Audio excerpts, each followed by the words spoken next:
Oo, aaminin ko. Minsan tumitigil ang takbo ng buhay ko. I mean, may mga araw na walang progreso ang mga ginagawa ko. May problema tayo na sobrang seryoso. May mga problema din tayo na hindi naman ganun kaseryoso.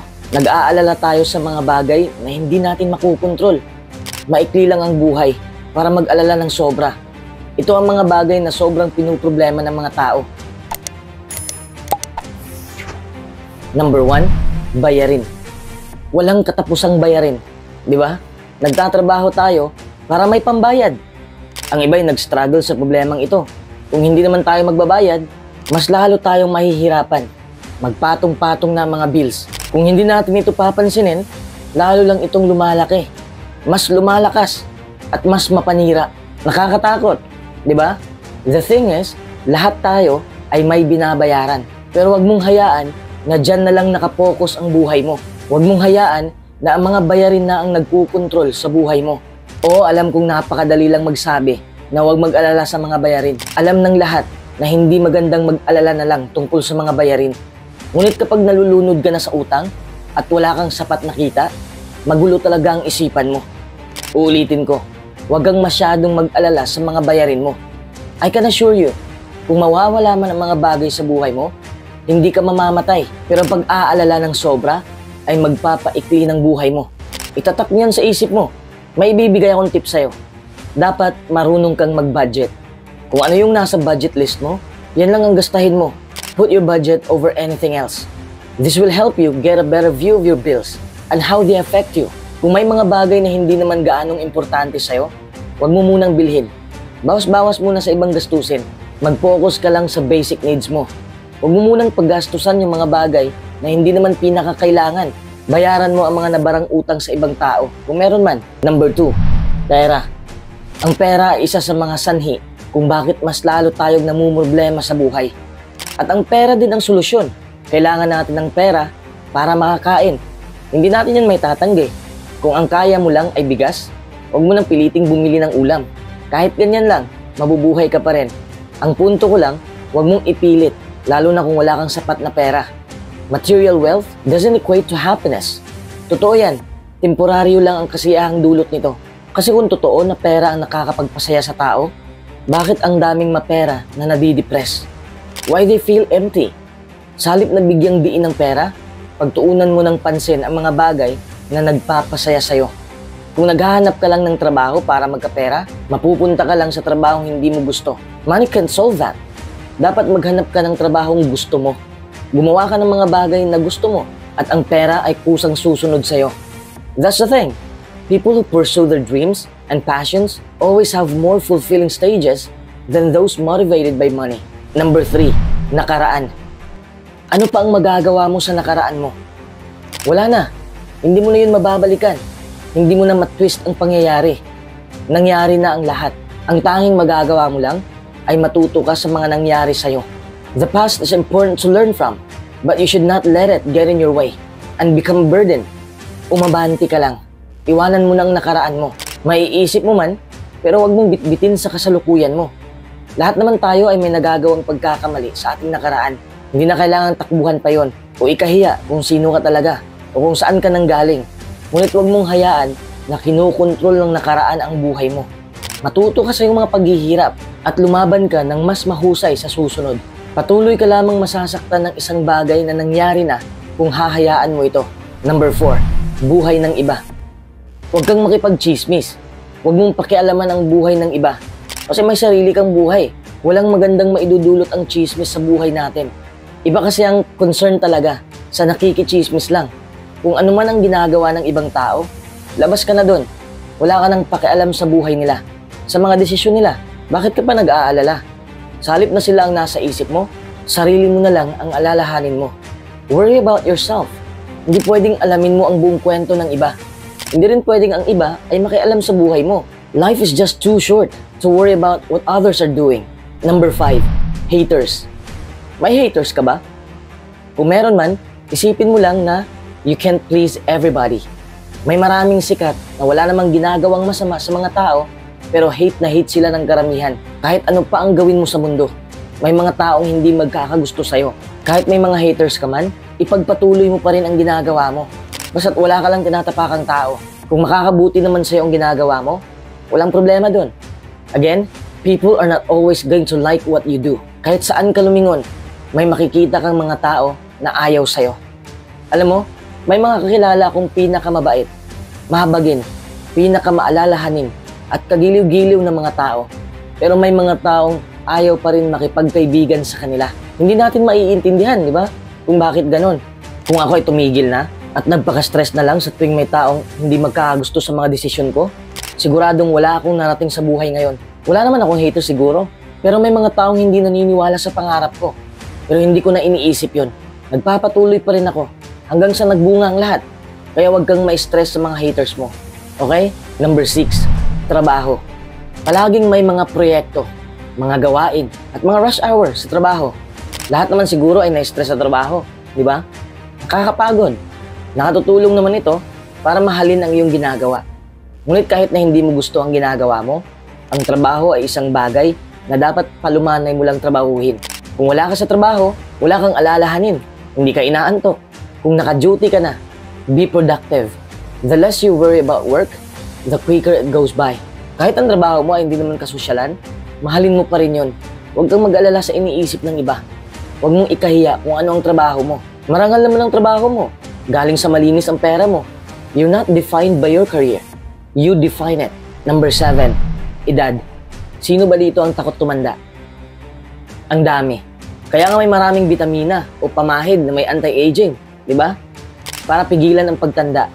But there's nothing you can do to stop the process. Natural na proseso yan sa buhay natin. Tanggapin na lang natin yun. Yakapin mo yan ng buo. And make the most of your time. Aging is a part of life. Sa halip na mag-alala tungkol sa pagtaas ng edad mo, enjoyin mo lang ang bawat araw na buhay ka. Isa lang ang buhay mo. Kaya gawin mo ang lahat ng masasayang bagay na gusto mong gawin sa edad mong yan. Huwag ka nang umasa na babata ka. Kasi hindi mangyayari yon. Huwag sayangin ang iyong oras sa pag-aalala tungkol sa ganitong bagay. Enjoy your life the way it is right now. Number 8, kamatayan. Lahat tayo ay pupunta sa puntong yan. Huwag kang matakot, okay? Kailangan mo talagang harapin ang hindi maiiwasang pangyayari. Hindi mo maiiwasan ang kamatayan. Ibuhos mo lahat habang buhay ka pa. Para kapag dumating ka na sa huling hantungan, wala ka ng pagsisisihan. Pagkatapos mong harapin ang katotohanan yan, mas madali mong harapin ng paulit-ulit ang buong buhay. Magkakaroon ka rin ng higit na tapang at tiyaga. Oo, alam ko na hindi madaling harapin ang kamatayan. Walang kasiguruhan ng buhay. Kung tulog ka, pwedeng hindi ka na magigising. Kung magigising ka naman, pwede kang maaksidente. Walang kasiguruhan ng buhay. Kahit anong oras, pwede tayong mawala.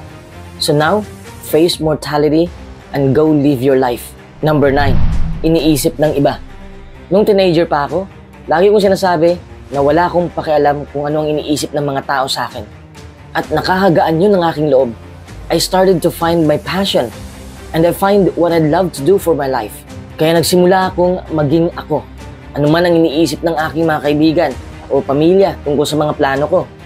Wala akong pakialam kung hindi ako nag-fit in sa kagustuhan ng iba. I-apply mo rin yan sa buhay mo. Kahit ano man ang sabihin nila, ikaw pa rin ang nakakaalam ng pinagagawa mo. Feel free to do what makes you happy, regardless of what people think of you. Number 10, ginagawa ng iba. Huwag mong pasukin ang buhay ng iba. There's so much you can do in your life. Bakit sa kanila pa? May makukuha ka ba kung yan ang gagawin mo? Kung ano man ang kaganapan sa buhay nila, hindi ka kasali. Don't worry about what other people are doing. They're not paying your bills. They're not putting food in your table. Ang problema nila ay hindi mo problema. At walang dahilan para makisawsaw sa buhay nila. Kung palagi ka lang nakasubaybay sa buhay ng iba, maliligaw ka sa sarili mong landas. Yes, you will never get ahead in life. Walk your own path and inspire other people. Don't worry about where everyone else is going or what they're doing. Focus on you. Number 11, comfort zone. May oras pa para magplano. Kung ayaw mo pang lumabas sa comfort zone mo, huwag mong pilitin kung hindi ka pa handa. I understand that it's nice to have somewhere safe and comfortable to lay your head at night. Comfort foods and our comfort zone are important aspects of our life. And it's difficult to feel comfortable if you're not safe. This is why some aspect of safety and comfort is necessary. Pero hindi pwedeng ganyan na lang palagi ang buhay mo. Paano ka matututo kung wala kang ibang ginawang kakaiba? Sooner or later, You're going to have to break out of your comfort zone and experience real life. Taking chances is important in life. If you never take chances, you will never stand up for yourself. And you will likely not have very much fun. You only live once. Number 12, pagkakamali. Huwag kang masyadong mag-alala kapag nagkamali ka. Walang perpektong tao. Kahit anong gawin mo, magkakamali ka talaga. Kapag nagkakamali ka, lalo na kung sunod-sunod na ang pagkakamali mo, mafu-frustrate ka talaga. Mawawalan ka na ng gana sa buhay. Feels like everything is falling apart. Ang stress ay maaaring mag-compound kapag palagi mo yung iniisip. It's okay to make mistakes. You may need to pay some sort of retribution for your mistake. But that which doesn't kill you only gives you an opportunity to prove who you really are. Alamin mo kung ano ang sanhi ng pagkakamali mo at kung ano ang maaari mong gawin sa susunod na pagkakataon upang maiwasan mo ang mga kamaliang ito. Remember what Thomas Edison said about mistakes being the key to innovation. Number 13, swerte. Ang swerte ay nakadepende kung ano ang ginagawa mo sa buhay. Pero kung minsan, matatalo ka sa laban ng buhay. Minsan mananalo ka. Huwag mong masyadong dibdibin ang pagkatalo mo. Huwag kang maghintay na darating ang iyong swerte. Umaksyon ka para matagpuan mo ang swerte mo. Walang mangyayaring maganda kung wala kang ginagawa. Kung umaasa ka lang na mananalo sa loto, wala namang masama doon. Pero huwag mong itaya lahat sa loto. Huwag kang umasa sa lottery lang.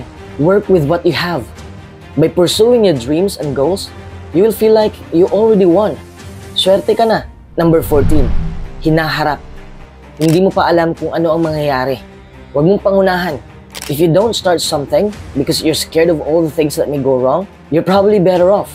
Because you can't be successful if you don't know how to react when faced with adversity. Gaano man kahusay ang iyong mga plano, minsan may mangyayaring mali. Stop letting what might go wrong stop you from doing what might go right. Start taking actions and stop procrastinating. Number 15, pag-aalala. Sa sobrang pag-aalala mo, nag-aalala ka na. Kung naiipit ka na sa siklong ito, mahihirapan ka nang makalabas.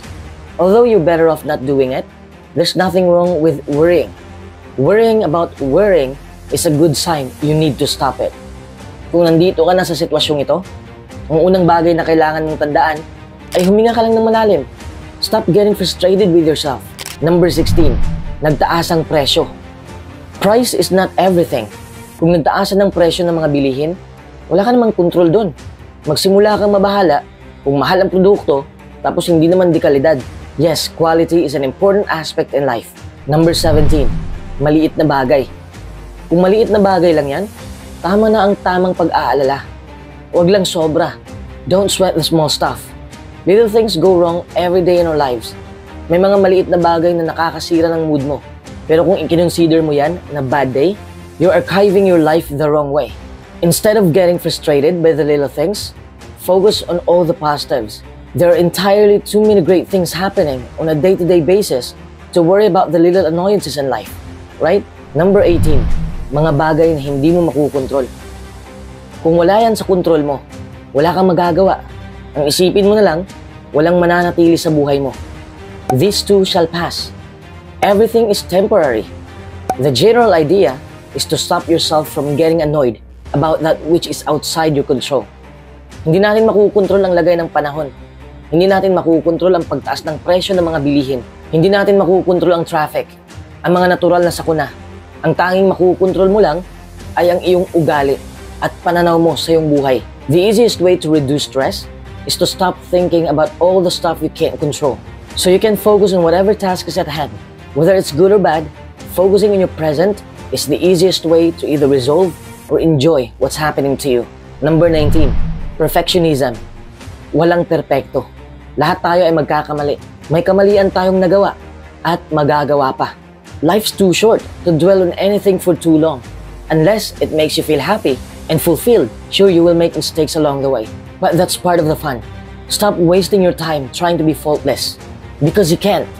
Test your own boundaries and you will begin to enjoy life so much more.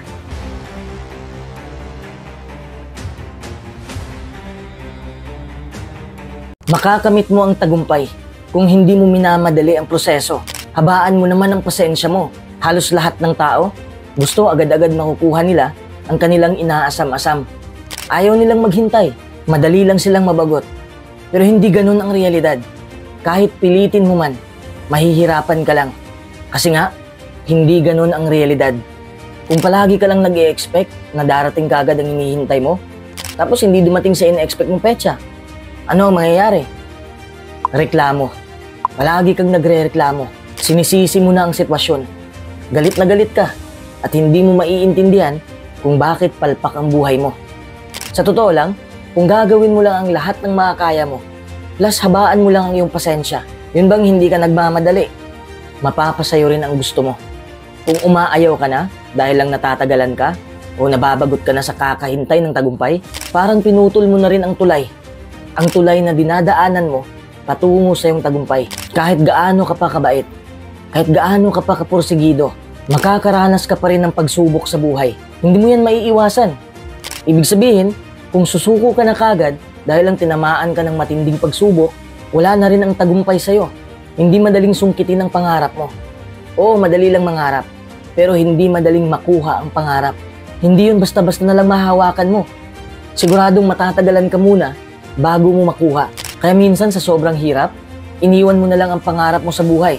Namumuhay ka na lang kung saan madali lang ang lahat.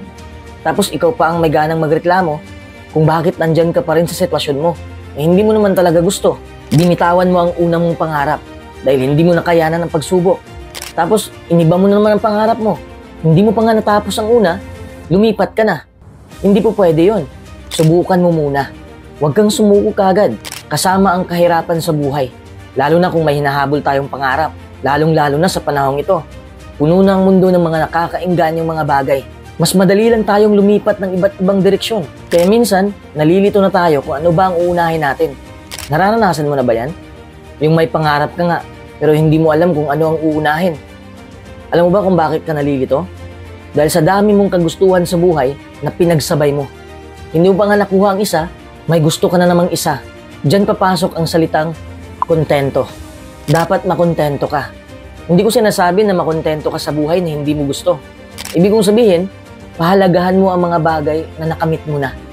Kahit maliit lang yan, namnamin mo muna ang tagumpay na yan bago ka mag-proceed sa iba na namang kagustuhan mo. Hindi naman kita masisisi dahil talagang nakaka-impluwensya ang mga bagay sa mundo.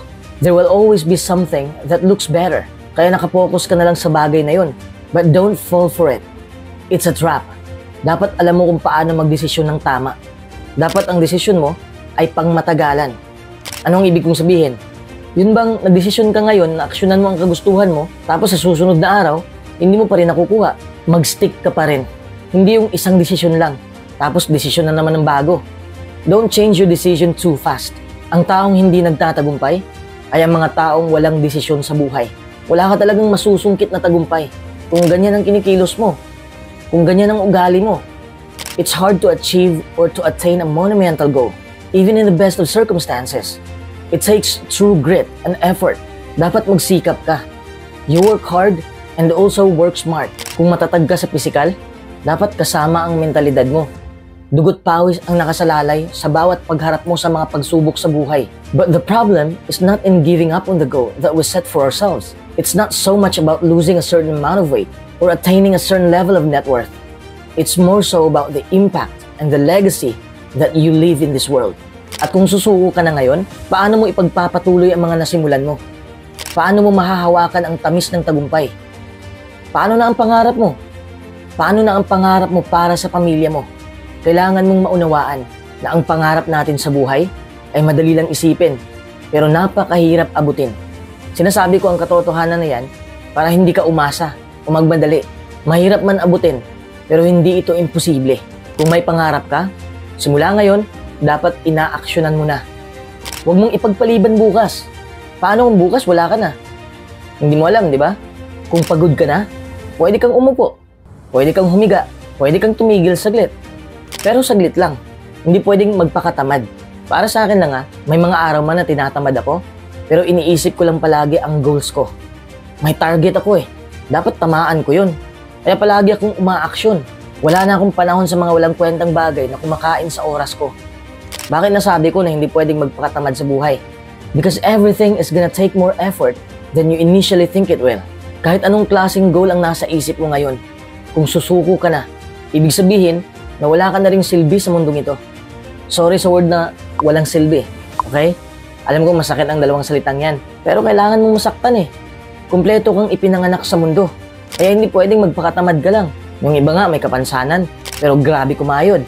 Nakakahiya naman sa atin, di ba? Pakiusap, huwag mong sayangin ang lakas mo. Huwag mong sayangin ang oras. Huwag mong sayangin ang pagkakataon para lang sa mga walang kwentang bagay. You didn't have it in you to work harder and longer and put more effort in than you initially thought. At ano ang masakit kung susuko ka na? Yung nabubuhay ka na may pagsisisi. Magsisisi ka dahil hindi mo pinanindigan ang pangarap mo. Yes, it doesn't feel good when you carry regret. It hurts. You will always look back with resentment on the things you could have done, or you would have done, or you should have done with your time and your life. Tandaan mo na ang buhay mo ay limitado lang. So don't waste that living life according to other people's rules. Use your remaining time to live life in your own terms and according to your rules. But to do that, you have to invest the time now and work toward your goals and don't give up so easily. Hindi ibig sabihin na madali lang ang lahat kung nag-e-effort ka na. May mga mabibigat pa rin na pagsubok na masasalubong mo sa hinaharap. Pero hindi ka dapat magpapatibag. Huwag kang magpapatalo. Okay? Lumaban ka lang ng lumaban hanggang sa makuha mo na ang tagumpay na hinahangad mo. Ang nakakamangha pa, ang tagumpay ay darating kung pagod ka na. Naiintindihan mo ba? Yun bang malapit ka na sanang sumuko, tapos may senyales na dapat ka pang lumaban, tapos nakuha mo na. Isa na ako sa mga nakakaranas niyan. Nung hindi pa ako article writer, ang dami kong pinagdadaanan para matupad ko lang ang pangarap na yon. Inaaral ko kung anong gawin. People are talking about all the pain and the turmoil of working tirelessly towards their goals. It's always at that point, when you're just about to give up, that you figure things out to achieve success. But that's understandable, because it shows the enormity and difficulty in big monumental goals. It also differentiates successful people from those that ultimately give up. Kung hindi ka man nagtatagumpay noong una, ulitin mo lang. Kung hindi pa rin, baguhin mo ang iyong strategy. Huwag mong ulitin ang parehong ginawa mo na hindi nag-work. Kasi ang ending niyan, same results pa rin. Baguhin mo ang iyong strategy. Look at the successful people. Ginawa nila ang lahat para matamaan ang target nila. Hindi nila binago ang goal. Binago nila ang kanilang plano ng pag-atake. If you see that one thing is not getting you there fast enough, change things up and take a different approach. Kahit ilang plano pang susubukin mo, basta't wag mo lang hayaan na mapalayo ka sa goal mo. Alam kong masipag ka.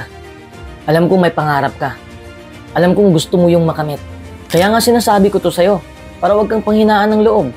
Sa totoo lang, kung nafu-frustrate ka na sa buhay mo ngayon, kung gusto mo nang sumuko, ito na ang tamang senyales. Napapalapit ka na. Gaya rin yan ng pag umakyat ka ng bundok. Habang papalapit ka na sa tuktok, hihilahin ka pa lalo ng gravity. Ganyan rin ang mangyayari kung papalapit ka na sa tagumpay. Mabibigatan ka pa lalo. Ulitin ko, kung nafu-frustrate ka na, that likely indicates that you're far closer than you think. Aminin na natin, madalas tayong napipikon sa sitwasyon natin. Akala natin, walang nangyayari sa effort natin. Pero mali pala tayo. Take a moment to step back and assess where you're at and find the things you can appreciate about what you have already accomplished and reinvigorate yourself to move forward with a renewed sense of spirit. Buksan mo ang iyong isipan. Imaginin mo na papalapit na ang pangarap mo sa'yo. Oo, madali lang sumuko. Kapag gumagawa tayo ng malaking goal, kasama na dyan ang pagod. Kung gusto mo nang sumuko, ito na ang tamang pagkakataon na ilabas mo ng nakatago mong lakas. Gamitin mo ang lakas mental.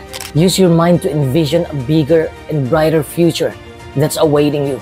Really close your eyes. I'm not kidding you. Close your eyes and go into a lucid state of envisioning a crazy future-based reality for yourself that's so outlandish and ridiculous that it inspires you to keep pushing forward. Iwanan mo na ang negatibo mong ugali. Yan ang mahadlang sa daan mo. Alam kong nakasanayan mo na yan, pero kailangan mong baguhin ang pag-iisip mo. Years and decades worth of habitual behavior feels comfortable because it really is. And we always want to default back to it. Bakit ba kasi naa-addict ka na sa comfort zone mo? Pwede ka namang mag-explore. Hindi mo ba gusto matuto ng panibagong bagay? Gusto mo bang yan lang ang maanino sa buhay mo? Kung negatibo kang mag-isip, kung palagi na lang ganyan, wala kang mararating sa buhay. Huwag ka nang umasa na magtagumpay. Dahil wala pa akong nakikitang tao na nagtatagumpay na puro negatibo na lang nasa loob ng kanyang ulo. Wala pang tao na ganun. Get rid of those toxic habits. Sipain mo na yan papalayo. Barin mo na ang luma mong balat. Mahirap man paalisin ng toxic mong isip, pero kayanin mo. Okay? If you want to achieve your goal as badly as you want to breathe, then I promise you that you will find a way. Disiplina na lang ang kulang mo. Kung wala kang disiplina, mas mahihirapan ka. Lalo na kung malaki ang pangarap mo sa buhay. Maraming tao na ang sumuko sa laban nila. Nawawala na sila ng gana. Alam mo ba kung bakit? Dahil wala silang disiplina sa sarili. If you don't have discipline, you cannot achieve anything worthwhile. Discipline is the bridge between goals and accomplishments. Yan lang naman.